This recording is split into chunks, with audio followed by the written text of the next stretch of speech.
Hi, I'm here with T.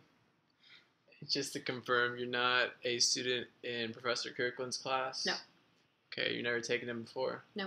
Alright, cool. So today we're going to learn the prisoner's dilemma. So the prisoner's dilemma is pretty much, say you have this situation where two prisoners are in two different rooms and they're getting interrogated. There's four possible outcomes to the situation. If one rats the other out and the other one doesn't, then the one who rats out gets 0 years in prison, and the one that didn't say anything gets 5 years. And vice versa with the other guy.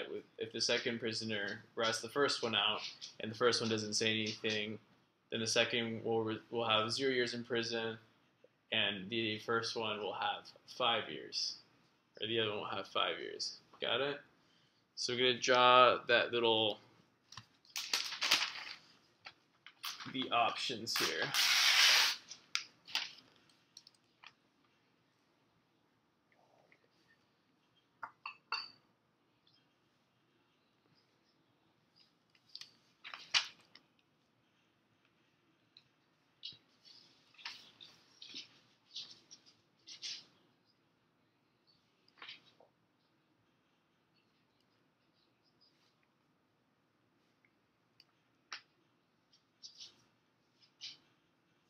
Okay, so this is the diagram that I drew. So you can see prisoner A and prisoner B with yeses and no.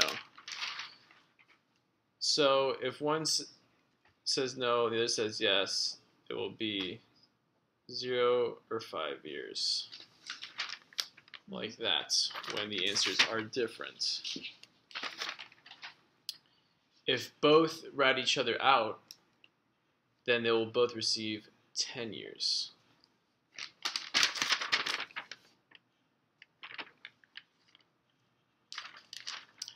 And if both stay quiet, then they receive each 2 years.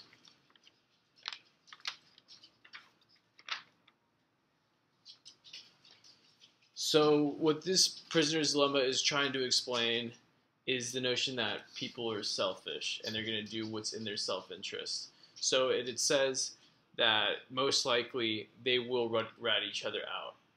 And when that happens, they receive each 10 years of jail time.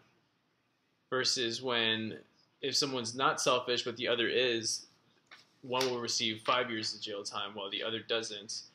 And then if they're not selfish and they work together, then they just each receive 2 years in jail time, but in total it's only 4 years.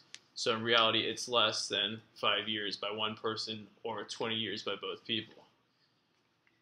So what the prisoner's dilemma is trying to explain is that people are selfish, and for this a lot of times the solutions to the complex problems, if people work together instead of pursuing what's in their best interest, they might be able to attain the best possible outcome. Cool? Cool. Thanks. Is that it? No, well, I gotta show that you learned it.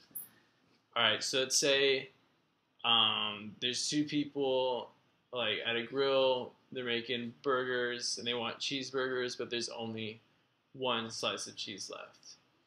Can you kind of explain what will happen in terms of the prisoner's dilemma in this situation? Sure, they can either split the cheese or nobody gets cheese, so that they have the best possible outcome without one of them getting a piece of cheese and one of them having to go without the piece of cheese. So if they work together, right, then they get the best possible outcome. Right. So but what if they don't work together? What is the prisoner's dilemma in theory? One person doesn't get a piece of cheese and one person does get a piece of cheese. But so one person is the underdog. But it's not as good as if they were to work together. Right. Okay. So the way this relates back to politics is that if people work together, the outcome is better. Yeah, and if they don't pursue their self-interests, then they have a possibility of reaching a better outcome. Yeah. Prisoner dilemma is taught.